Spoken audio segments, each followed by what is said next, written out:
अस्सलाम वालेकुम boys and girls and welcome to my YouTube channel guys. आज की वीडियो है ब्रेड बोर्ड के बारे में और इससे फ़र्क नहीं पड़ता कि आप लोगों के पास ऐसा छोटा वाला ब्रेड बोर्ड है या फिर आप लोगों के पास ऐसा बड़ा वाला ब्रेड बोर्ड है। दोनों का यूज़ बिल्कुल सेम है। तो ये वीडियो है ही ब्रेड बोर्ड के बारे में और मैं कम्प्लीटली एक्सप्लेन करूँगा कि आप लोगों ने इसको किस तरह से यूज़ करना है और इसके यूज़ करने का फ़ायदा क्या है और आप लोगों को इसको क्यों यूज़ करना चाहिए। So without any further delay, let's get started. तो हमारे पास हैं ये दो ब्रेड बोर्ड्स, ये छोटा वाला है और ये बड़ा वाला ब्रेड बोर्ड है। और जैसा कि आप देख सकते हैं इसको मैं काफ़ी अरसे से यूज़ कर रहा हूँ तो इसका कलर ही बिल्कुल चेंज हो गया है। ये मैंने अभी अभी परचेज़ किया है। तो मैं अभी रिकमेंड करूँगा कि अगर आप लोगों ने अभी तक ब्रेड बोर्ड परचेज़ नहीं किया है तो आप इसकी बजाय आप ये वाला परचेज़ करें। एक तो ये है कि आप इसमें डिफरेंट पावर सप्लाईज़ कनेक्ट कर सकते हैं। लेट्स से फॉर एग्जांपल किसी प्रोजेक्ट में आपको 12 वोल्ट चाहिए तो आप यहाँ पे वोल्टेज की और ग्राउंड की वायर्स कनेक्ट कर सकते हैं और फिर यहाँ से आप पूरे बोर्ड में उसकी डिस्ट्रीब्यूशन कर सकते हैं। और यहाँ पे आप लेट्स से 5 वोल्ट आप कनेक्ट कर सकते हैं और उसकी डिस्ट्रीब्यूशन कर सकते हैं। तो बेसिकली ये दोनों बिल्कुल सेम हैं, बस इसमें हमने 4 ब्रेड बोर्ड लगाए हैं और ये सिंगल वाला है। तो ट्रस्ट में अगर आप इलेक्ट्रॉनिक्स के स्टूडेंट हैं या आप इंजीनियरिंग के स्टूडेंट हैं और आपने इस किस्म का बोर्ड परचेज़ किया है तो जल्द आपको ज़रूरत पड़ेगी इस किस्म के बड़े ब्रेड बोर्ड की, क्योंकि ऑब्वियसली इस पे आप ज़्यादा से ज़्यादा कनेक्शंस कर सकते हैं और इस पे आप कम कनेक्शंस कर सकते हैं। So what I recommend is कि अगर आप लोगों ने अभी परचेज़ करना है तो आप इस किस्म का बड़ा वाला ब्रेड बोर्ड परचेज़ कर लें, क्योंकि अल्टीमेटली मैंने भी परचेज़ किया और मैं सालों से ब्रेड बोर्ड यूज़ कर रहा हूँ। और अभी मैं एक्सप्लेन करूँगा कि क्यों हमें ब्रेड बोर्ड चाहिए। ब्रेड बोर्ड हमें इसलिए चाहिए क्योंकि अगर हम किसी कॉम्प्लेक्स प्रोजेक्ट पे काम कर रहे हैं और हमें उसकी पीसीबी वगैरह बनानी है तो हम डायरेक्टली तो नहीं बना सकते, पहले हमें उसे टेस्ट करना होता है और उसकी टेस्टिंग के लिए हम इस किस्म के ब्रेड बोर्ड्स को यूज़ करते हैं। तो जैसा कि मैंने कहा, मैं सालों से इसको यूज़ कर रहा हूँ और अभी रिसेंटली मैंने ब्लूटूथ वाले प्रोजेक्ट में और फ्लेक्स सेंसर वाले प्रोजेक्ट में मैंने सेम यही ब्रेड बोर्ड यूज़ किया और जैसा कि आप स्क्रीन पे देख सकते हैं। तो ये तो मैंने एक्सप्लेन कर दिया है कि आपको ब्रेड बोर्ड क्यों यूज़ करना चाहिए। ऐसे हम प्रोटोटाइपिंग के लिए यूज़ करते हैं। और एक और बात, इसमें आपको सोल्डरिंग करने की ज़रूरत नहीं होती, बस आपने कंपोनेंट्स को लगाना है, उसकी वायरिंग करनी है और जब टेस्टिंग उसकी कंप्लीट हो जाए तो फिर से आप सब कुछ डिसेंबल करके फिर किसी और प्रोजेक्ट को टेस्ट करना आप जो है वो स्टार्ट कर सकते हैं। और नेक्स्ट अभी मैं ये एक्सप्लेन करूँगा कि आपने इसको यूज़ किस तरह से करना है। इसका यूज़ काफ़ी सिंपल है। वैसे फ़र्स्ट टाइम बंदा इसको देखता है तो काफ़ी डर सा जाता है, क्योंकि इसमें तो होल्स ही होल्स हैं। आप देख सकते हैं इन्फिनिटी से थोड़े से कम होल्स हैं। तो इसको यूज़ करना बहुत सिंपल है। जस्ट फ्यू मिनट्स में आप इसको यूज़ करना सीख जाएंगे। एनीवे, जैसा कि मैंने एक्सप्लेन किया कि ये दोनों ब्रेड बोर्ड्स बिल्कुल सेम है, तो आसानी के लिए मैं इस बोर्ड को एक्सप्लेन करूँगा, क्योंकि मैं इस पे कैमरा को अच्छी तरह से फोकस कर सकता हूँ और आप अच्छी तरह से सारे होल्स देख सकते हैं। इस ब्रेड बोर्ड पे आप देख सकते हैं हमारे पास टोटल 4 सेक्शंस हैं। Section number 1, 2, 3 and 4। अब ये दोनों सेक्शंस जो हैं बिल्कुल सिमिलर हैं और ये दोनों सेक्शंस जो हैं बिल्कुल सिमिलर हैं। यहाँ पे हम वोल्टेज और ग्राउंड के कनेक्शंस करते हैं, यहाँ पे भी हम वोल्टेज और ग्राउंड के कनेक्शंस करते हैं। तो अगर आप देख सकते हैं यहाँ पे ये मिडल में जो कट है ये इन वाले कट से बड़ा है। तो इसका मतलब ये है कि ये एक अलग सेक्शन है और ये एक अलग सेक्शन है। तो ये जो कंप्लीट रो है ये आपस में कनेक्टेड हैं, मतलब ये इंटरनली कनेक्टेड हैं।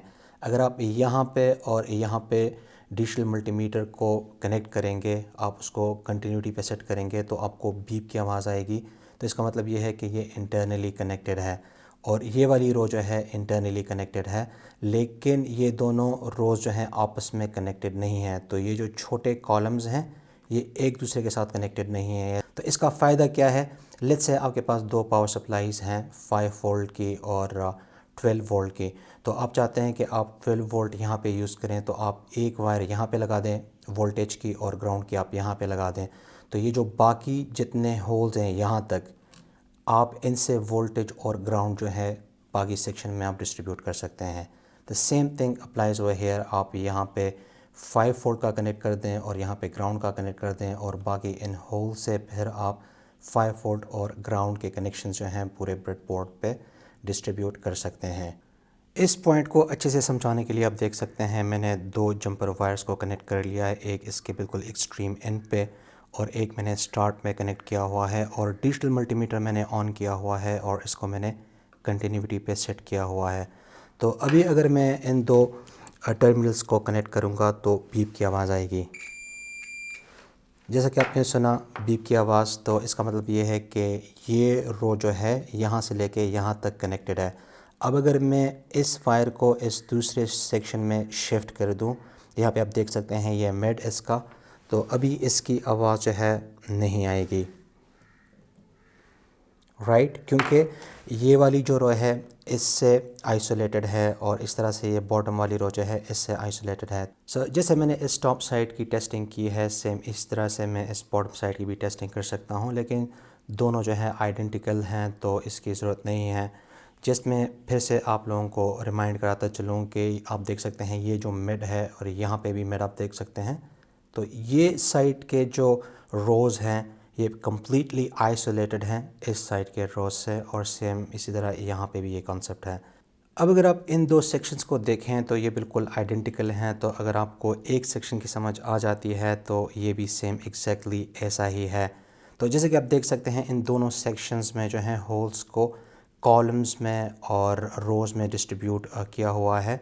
तो ये जो कॉलम्स हैं ये इंटरनली कनेक्टेड हैं, तो ये जो एक कॉलम है लेट्स से ये यहाँ से लेके यहाँ तक कनेक्टेड है, तो अगर आप एक वायर यहाँ पे कनेक्ट करेंगे और एक वायर यहाँ पे कनेक्ट करेंगे और डिजिटल मल्टीमीटर की मदद से आप इसकी कनेक्टिविटी को चेक करेंगे तो आपको बीप की आवाज़ सुनाई देगी, क्योंकि ये इंटरनली कनेक्टेड हैं।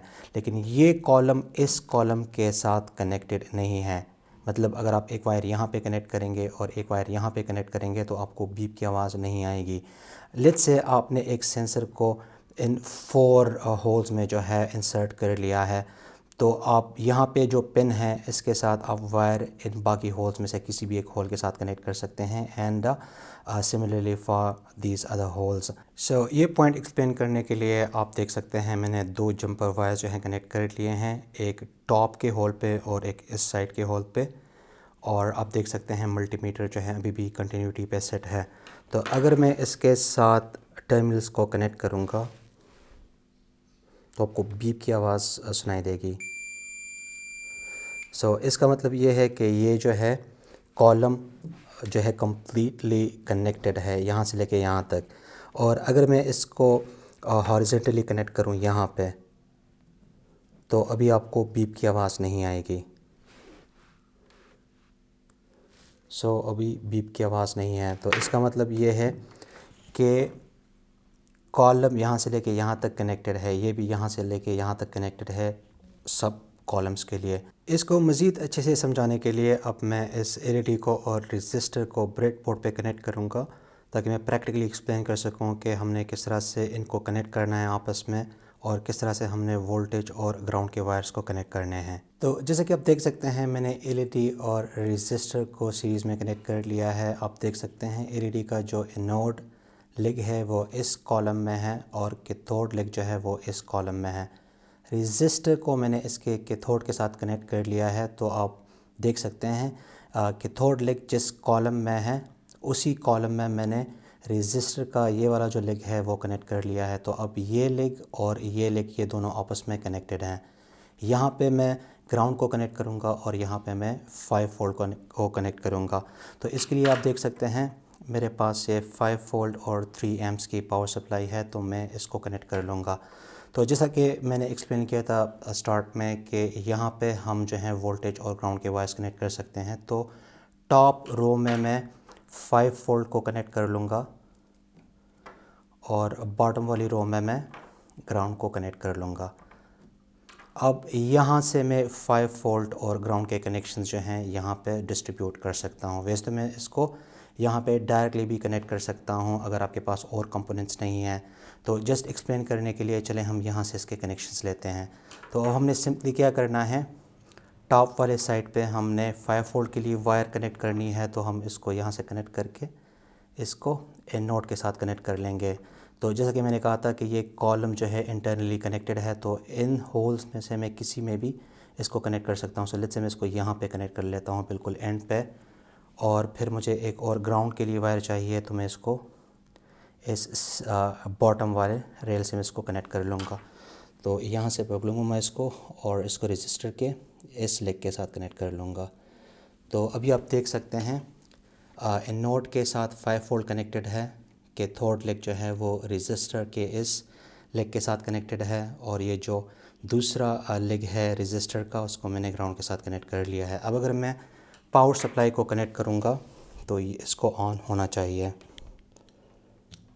तो जैसे कि आप देख सकते हैं एलईडी जो है वो ऑन हो गई है। मैं इसको फिर से ऑफ़ करता हूँ, ऑफ़ हो गई है और ये ऑन, ऑफ़ और ऑन। तो सेम इसी तरह से आप कोई भी कंपोनेंट जो है ब्रेडबोर्ड पे यूज़ कर सकते हैं। वो ब्रेकआउट बोर्ड्स और मॉड्यूल्स जिसमें हमारे पास पिन्स जो हैं कुछ इस किस्म के होते हैं, एक रो में होते हैं, तो उनको हम ईज़िली कनेक्ट कर सकते हैं। बस आपने इसको इस तरह से कनेक्ट करना है इसको कॉलम्स में। अगर आप इसको इस तरह से कनेक्ट करेंगे तो जो मॉड्यूल है वो जल जाएगा, क्योंकि इसके सारे पिन्स जो हैं वो शॉर्ट हो जाएंगे। तो मैं क्या रिकमेंड करता हूँ कि बजाय इसके कि आप इसको यहाँ पे यूज़ करें, आप इन होल्स में जो है वायर्स को कनेक्ट कर सकते हैं।